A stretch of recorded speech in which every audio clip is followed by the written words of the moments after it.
Welcome to The Prize Inside. The Prize Inside. A chiropractor's journey in everyday holistic health and vitality. Here, your host, Dr. Jeremy Myers, delves into the remarkable journeys of everyday people who have embraced the path to health and healing.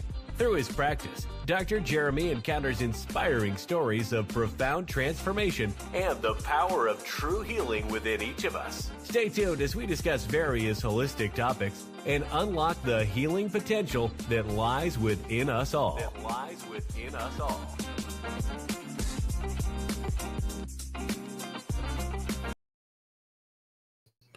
All right, welcome everybody. I'm pretty excited about tonight. So tonight is one reason is I'm a little addicted to this podcasting thing. So I want to, and we were kind of coming up with different topics. Tonight is going to be called, what did we call it? Oh no, what did I call it? Oh shoot, let me look real quick.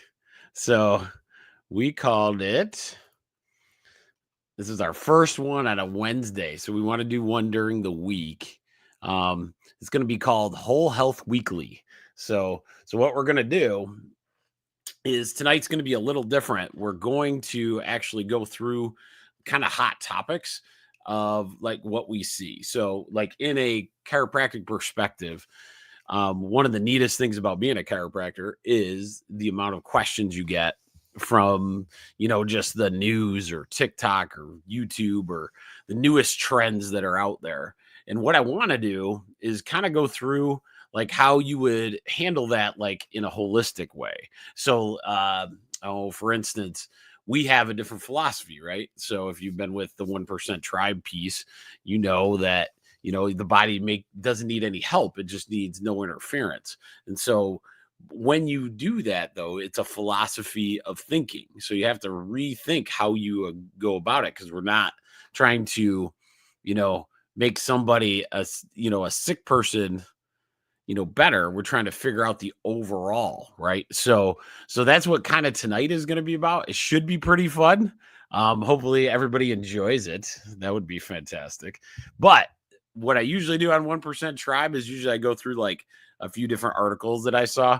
Tonight is going to be all about the articles anyway. So what I'm going to do is we're going to start with chiropractic principle number 1. There's 33 of these chiropractic principles out there. And I'm going to read you one. Very simple. This is written in the 1900s, and it has philosophy that goes today. So this one, the 30 out of the 33, what are the 33 chiropractic principles? They are ones that the chiropractors, when we came up with the philosophy of what chiropractic is, started with. Okay. And so this is what we call the principle number 1 is called the major premise. Okay. So this is kind of old world English too. So the major premise is that there's a universal intelligence that is in all matter and continually gives to it all its properties and actions, thus maintaining it in existence. Okay, so that's how we're going to start tonight.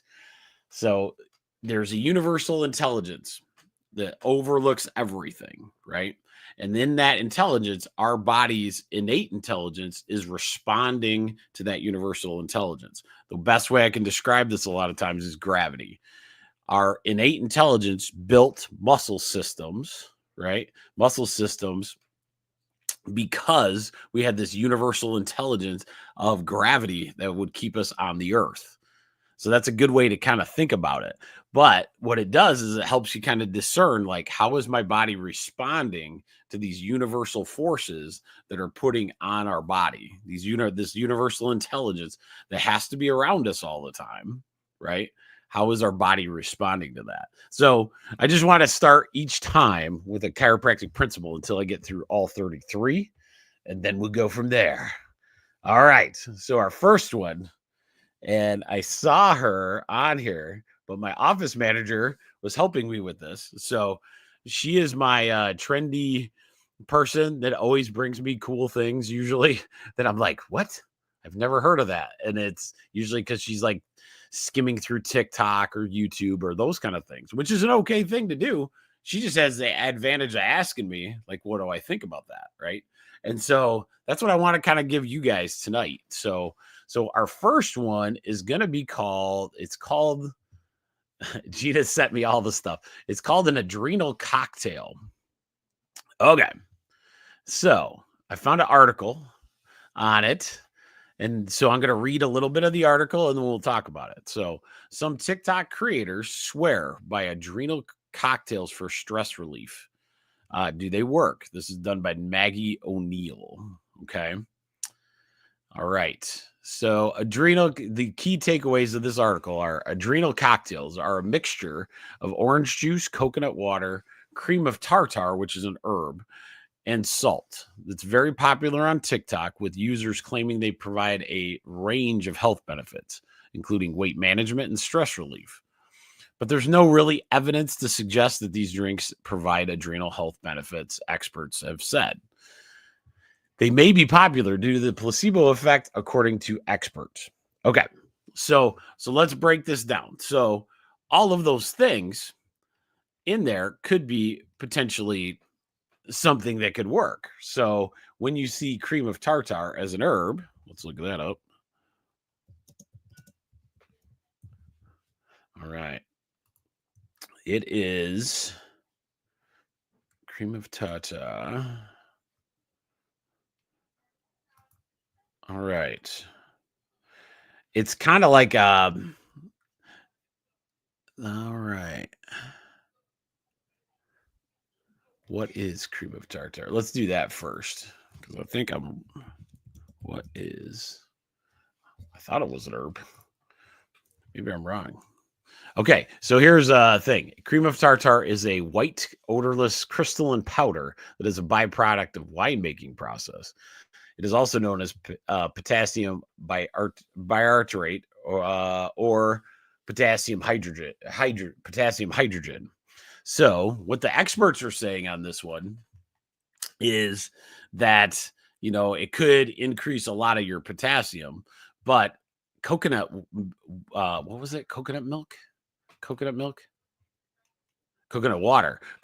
is huge. That has a ton of good health benefits in there. And salt is a very good, one of the things that we're not getting is a lot of sea salt, because we've been told to not take it. And so a lot of times we're actually limiting our sea salt quite a bit. So when you look at something like this, the reason for the show tonight is it's something that you just go and try because you heard these people say that. Well, in our world in holistic, sometimes, they don't study the stuff that works, right? Because that's kind of owned by the pharmaceutical companies. You have to do a few $1,000,000 on those kind of things. So maybe trying it, I don't see that it would be a tough thing to try. I mean, orange juice, coconut water sounds delicious, and this little cream of tartar is it's probably a tasteless powder. And the salt. So it might taste good. I don't know if you're going to get the benefits, but what I want to do is break down the whole idea. Okay. So tonight we're going to talk about breaking down. So it's an adrenal stress reduction relief, right? And then it allows that kind of thing. So why would your adrenals get stressed? It's because of your cortisol level, right? So what's a good way to look at this 1% tribe wise? And feel free, if you have any good comments, let me know. Stress happens in all kinds of different scenarios in our body. In the human body, it's going to happen. One of the ways that our adrenals lose it is because we don't handle that stress properly. Right now, as a human, just a regular working person, you have lived in a high stress environment pretty much since you started working, right? So one of the things that we don't learn is how to adapt to that, how to understand, the stress of working, raising kids, doing a lot of these things it can knock you off your game if you're not understanding how stress works. So a lot of times the adrenals, if our diet's crap and we're not able to do a lot of stress situations. If you're eating a bunch of processed food, that's one of the big reasons adrenals have issues. Those kind of situations can occur. So a lot of times, and there's other ways. Like if you really want your adrenals, sometimes you can just get a supplement. You know what I mean? So like there's adrenal supplements all over. Oh, speaking of that, if you want some cool ways to connect with me, I'm going to put it in the chat. If you ever want to get supplements online, this is an awesome site. It's hooked. You can communicate with me actually within there. It's a place to get your vitamins, like whatever you're taking. There's no major thing. There's a whole catalog. There's about 20,000 supplements in there.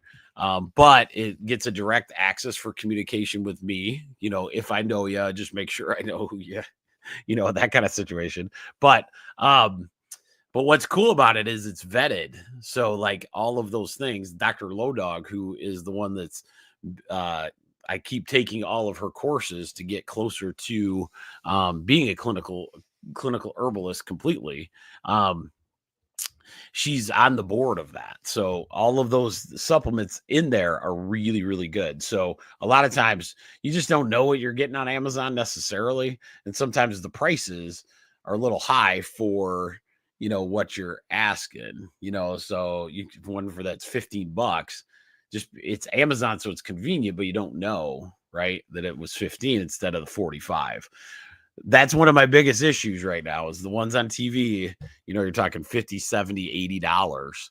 And there's supplements that are comparable to that in much different ways if we do the study and the research for it, right? Sometimes there's some cool ones out there that are very expensive. They have their own specific, formulations. But for the most part, do some research prior to pushing that buy button where you're spending hundreds of dollars a month on a supplement. Okay. So that was my first one. I thought that was a cool one that she gave me. It's called, if you look up on TikTok or whatever, it is called an adrenal cocktail. So my advice to that would be, get balanced in your adrenals in general. Learn how to deal with your stress better in the management. If you're having adrenal problems, there's adrenal supplements that you can do that are pretty cheap and you can do it all the time to protect your adrenals, but also understanding that our high levels of stress, like mental stress, physical stress, all of those things, because our body's not used to that, you should start doing things towards rest and recovery. Okay. So that is a good one. So there is that. All right. So now what I want to do is let's go to this other one I got. This is like one that's like the top news stories. And there's a couple good ones in here. The other ones are kind of like, because it's January 1st, we're getting the best of, which I was like, that's okay. But this one's pretty easy. This is like, if you've been with me a little while, you're a little far ahead of this, but can a healthy diet alleviate chronic pain? Just changing a healthy diet. Okay. This one's done by, it was written by Kelsey Costa. She's a master, looks like a nurse in, maybe she's got a master's in nutrition, actually. That's pretty cool. Recent research found that a high-quality diet rich in whole, nutrition-dense foods might be linked to reduced pain levels, particularly among women. Participants' body fat levels did not even significantly influence the outcome, which means it didn't matter if there was a ton of fat or you were skinny. The outcome was very similar, that a healthy diet, no matter if you're skinny, overweight, whatever, may directly and independently aid in managing chronic pain. Experts recommend adding antioxidant rich foods to your diet and adopting a healthy lifestyle as part of the long-term approach. That's not like over the top crazy or anything, but I thought that was interesting that's like one of the top research studies that was out there, because chronic pain, a lot of times we don't start there. We start with a medicine. That's one of our problems. One of the problems is like we got to switch what we're doing. That's what tonight's all about. So you see that, you're like, oh, I have chronic pain, let's say, let's go after it and then see, what you can do as far as changing your diet, those things prior to getting on maybe a medication that has other things that you'll have to deal with anyway in a different scenario. So that was a pretty good article. I like that. Hopefully you guys are enjoying it. I'm hoping I will get better. This is my first one on this type of thing, but there's a guy that I listen to all the time, and he does a political one, and it is so good. I can't stop listening to it. So hopefully I will learn from him and this. Okay. So now I'm going to go into the top area, the things that you're seeing out there, the top posts on the medical articles in this last week. Okay.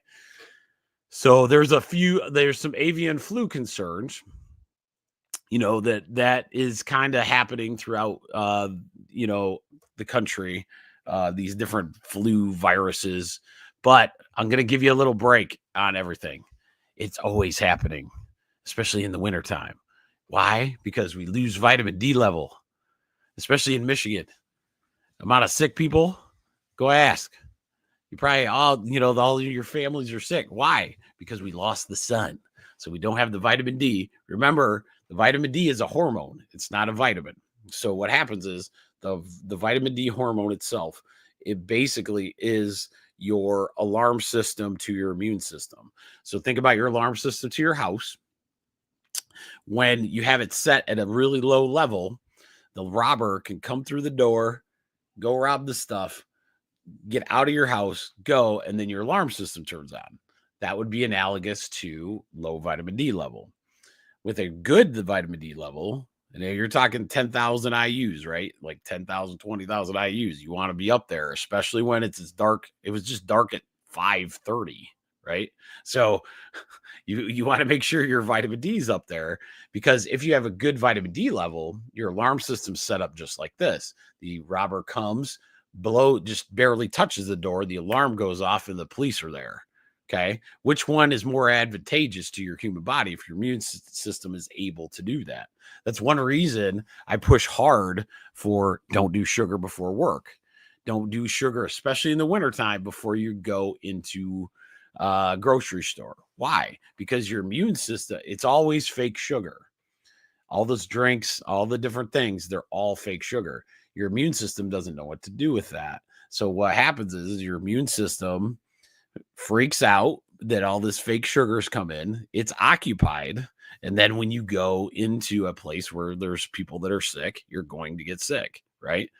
Dr. Gomber taught me that years ago, and I still live by that. So that's one of those things that you can look at. So remember that as these different flu bugs come, just be smart, and you'll be, vitamin D, C, zinc. Remember ZACEs, right? All right, let me write that in there. ZACEs, which is vitamin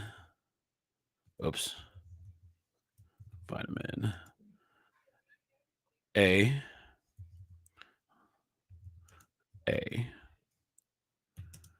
C, E, selenium, and zinc. That's a really good one. Ha! Oh, Rachel's on. The new fruit coffee. I know. The line I see at the Starbucks, I want to call it like Flu Central, because as you're lining up for that, you're just adding yourself a situation where that might happen. Unless your vitamin D is level. Oh, and vitamin D, obviously. Vitamin D3. And there's a lot of cool ones like vitamin D3 with K2. A lot of good things you can do, but this is like a good starting point for any kind of flu symptoms, those kind of things. And as soon as that sun comes back, you can reduce your vitamin D back. So just remember that. Okay. So hopefully that was awesome. That was the first one. Oh, there was a pet food recall. Probably everyone should know about that. Because of the bird flu contamination that might be there. I don't have an article for that. I apologize. So watch for that. If you have a pet food recall, I didn't know that was out there. But this one is so we went on to the next trends. So this one's going to be interesting because I have a different take than probably others do. So personalized nutrition. Okay. So advances in genetic testing and microbiome analysis are expected to make personalized nutrition mainstream in 2025. This trend focuses on tailoring diets to specific genetic profiles for optimized health outcomes. Now, I hate to be this way. This has been around for a long time. It's not going to be new. It's just because of the genetics and the speed with which everything's happening. They're thinking it's probably going to trend up, I would say, but there are ways to do this without going into, massive debt. Doing that. That's one of our systems when we look at you nutritionally is we kind of look at your background, your history. What were all those different things? If you have a history of, let's say, your grandpa, your dad, everybody had heart issues, would you not take a heart supplement? It's that easy, guys. We don't need to be doing this like specific genetic testing for this exact thing, because what if something else hits you? You got to understand one thing holistically. Nature needs no help, just no interference. But when you go after something where you're going after a specific thing, you get issues because then all of a sudden, and well, we're going to talk about that in a minute. It's not the best way to approach overall health and well-being. So one of the other things that we talk about on the 1% tribe is epigenetics. Do you remember epigenetics? If you haven't, we haven't talked about it in a while. So I want to get back on the 1% tribe. If you haven't, go to the Rumble channel. I'm up to like 15 subscribers on that sucker. I'm so pumped. Let me get in. I'll just make sure that you guys are all on. Oh, that's not what I want. All right, my channel. Oh yeah, if there go. Oh yeah, because this is where a lot of the good stuff is. I really like it. A lot of the recordings and all those kind of things will be at that. So remember that. And then you can just watch it at your leisure. But epigenetics is one of my favorite concepts. And we're going to see that. One of the reasons I think that genetic situations are going to run into a conundrum because we can change our genes. We can actually change our genes based on who we are. It's a program, right? So genetics are basically the software that you have installed. It depends on what you want to do and what you do as far as the environment that allows those things to turn on. Now, this isn't all the time. There's genetic variations and genetic, malfunctions, right? But at the same time, remember that because it's gonna be helpful in that part because the genetic, nutritional analysis is going to cost quite a bit of money probably. But is it better to just do your own research on that and like understand that part?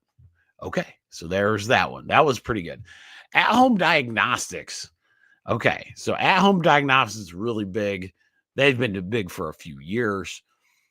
It's going to get crazy, guys. It's not going to be just about, how many steps you're doing. And now, like how's your heart doing and how you're sleeping. You already have a lot of those things. Now there is an interest in at-home diagnostic kits that include testing for vitamin deficiencies because of the COVID situation, the cold and flu symptoms, cholesterol levels, and it's actually getting surged because of the convenience of these things. So you're going to see a lot of different testing. I had, as a holistic guy, I think that's awesome. I was like, why not? Testing is a key. Like testing can be a really, really good thing because you're looking at overall, your whole body. I'm not a big fan. I'll tell Ray, there's a technique we use. It's muscle testing. And a lot of times the muscle testing, I have to have you take off your smartwatch because it does something to your EMF and it does mess with your biofield. So you have to be careful with some of the wearable devices, making sure you're not wearing them all the time, you'll notice like you take it off and your energy level will change. I guarantee it. Because most of the time we're messing with our biofield in that way. So we really want to make sure that we're kind of like taking that, that situation away from there. Okay. So wearables are great. The testing that will probably be coming at home stuff will be, amazing. But one of the problems that you have when you do stuff at home is that you overthink a lot of those things. So, in my doctor world and holistic stuff, I get very petrified when I have some kind of situation where so think about this, as we go forward too, but when you saw your father or your grandfather have a heart attack, right? And now you have a blood pressure cuff at home. Do you think that's a great scenario if you're not in the right mindset? You think, like, so some people I've had a patient at one time and we had to talk about it like quite a bit. Because it's no laughing matter, to him or me, because I know what he was struggling with. But he'd take his blood pressure he'd probably do it breakfast, lunch, dinner. And there's no real point of that, right? So that's what you have to be careful. And he's so much better now. We've talked about the holistic perspective of all life. Sometimes you got to walk through that, right? Like, so I talked to him. I'm like, okay, well, when you do your blood pressure, do you understand the blood pressure moves throughout the day? If I'm bench pressing, my blood pressure is going to be like 230 over, 120. Do I want to take my blood pressure then? Or, like those kind of things. So me and him would kind of go back and forth, go, oh, okay. Because your body's dynamic. It has this ability to ebb and flow, right? And so because of that, you have this thing called homeostasis. The idea is your body's going to go up and down in a wave-like pattern, and you're trying to stay within that homeostatic area. It's when that homeostasis gets out of control, right? Like inflammation, those kind of things. So that could be a huge one. So just remember that with the in-home diagnostics. Watch for them because I'm sure it'll be interesting if you can do it. Like, I don't want you like, having to go to the doctor all the time because you like thought you were. You don't have to go in every time you take a test. Okay, so that's a big thing. And don't even get me started on cholesterol stuff. So I'm very angry right now on that. We've changed that number quite a bit on people, and it's getting a little crazy that way. Okay. So the next one that's happening a lot, and most of you have this, because we just had Christmas as well, but recovery first fitness. There's a growing emphasis on recovery tools like massage therapy guns and like air compression boots. That's just a little, there's a lot there, right? There's a lot of different tools at home. Some of them are very, very good. What did Rachel say? So that makes sense that you should want to take your pressure at home at the same time. Yes, true. So if you're going to have these tests, make sure you recommend, like, take it at a certain time frame, right? So at certain times, when do they recommend taking your blood pressure? When are they taking, let's say it's a urine situation where you're going to be testing the urine. When is that? Because that'll help you a lot more. So going back to the therapy stuff at home, a lot of people, there's some good stuff out there. One of the ones that I'm really interested, trying to find a really good company for it, but it is infrared saunas. Saunas are fantastic. The therapy guns, they're good. People like to get beat on in different areas, which is kind of crazy to me because we overdo that sometimes.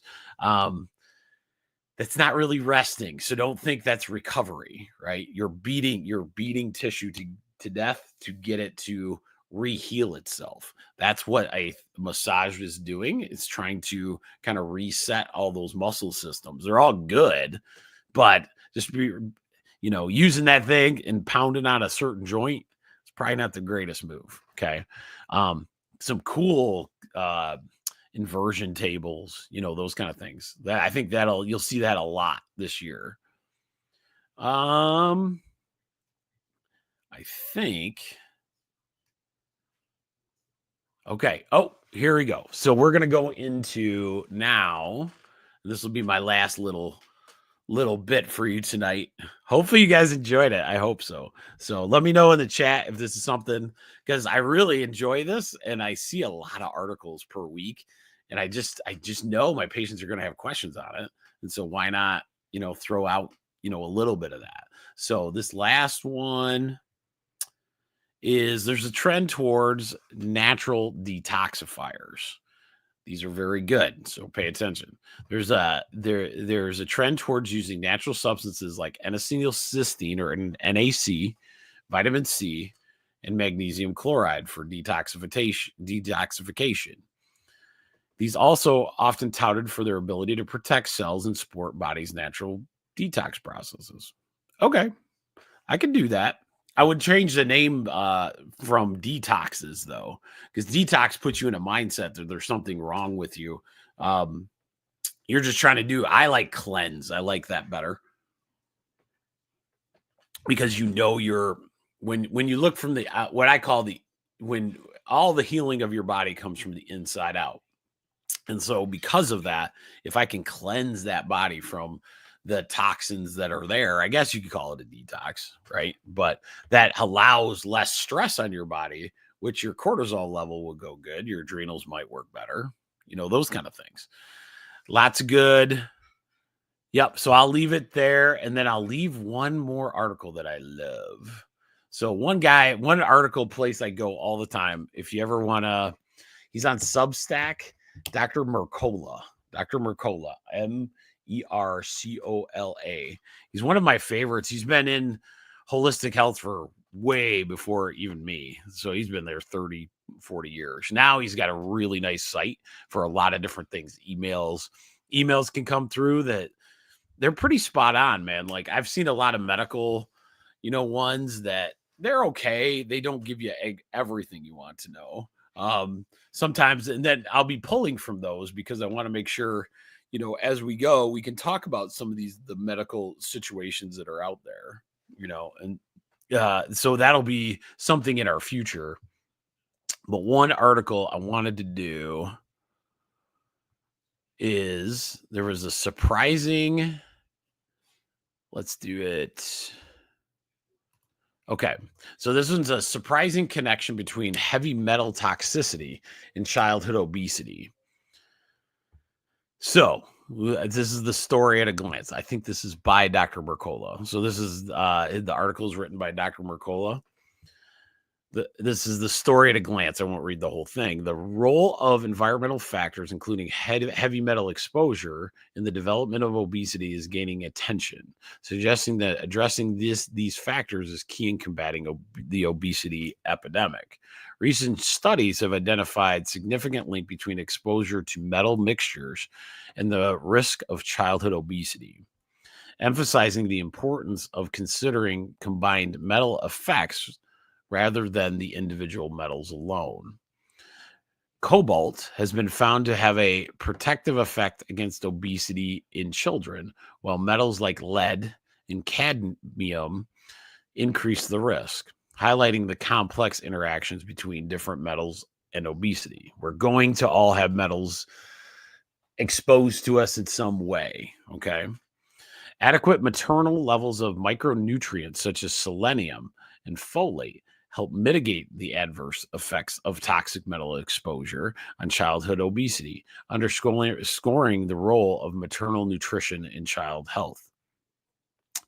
So a better understanding of the intricate relationships between metal exposure and obesity is important for developing more effective prevention and intervention strategies. Okay, so that's the overall view of the article. Heavy metal, there's a few places to go that are kind of controversial, but just in our overall landscape and where you get these, the place could be the home. It could be some other things that we don't talk about on here, but heavy metals can be a thing that can really mess with you.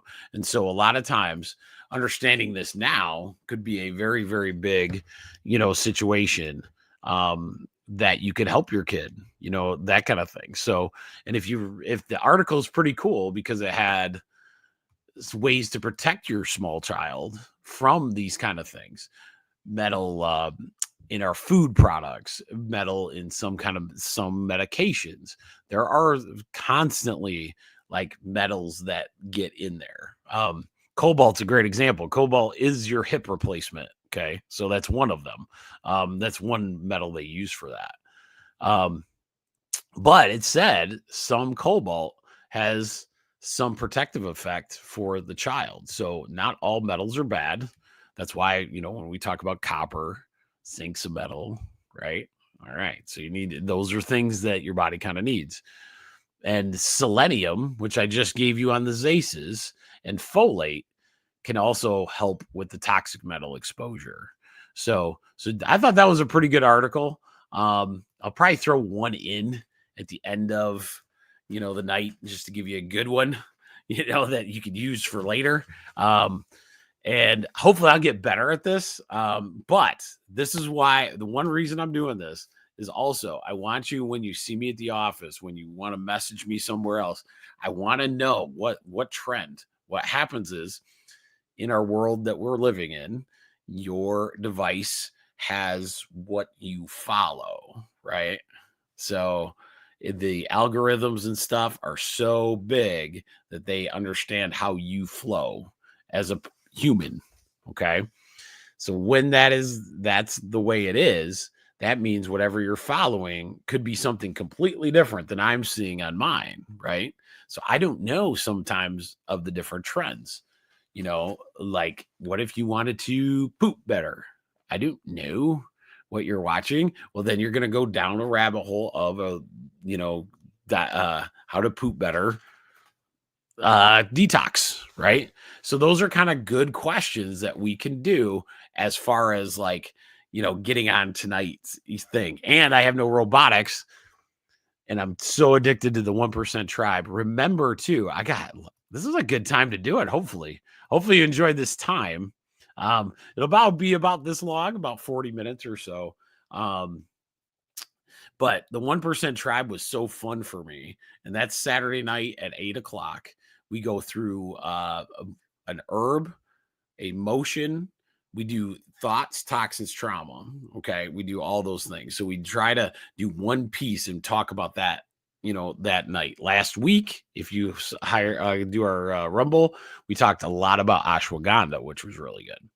So ashwagandha is an herb that you take for decreasing cortisol level, which helps your adrenals out too. So just to let you know all that kind of stuff.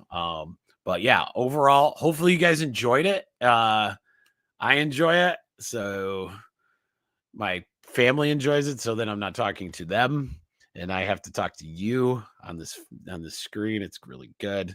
But that is all I have for tonight. And hopefully we will see you next Wednesday at 6:30. All right. Take it easy. Have a great one.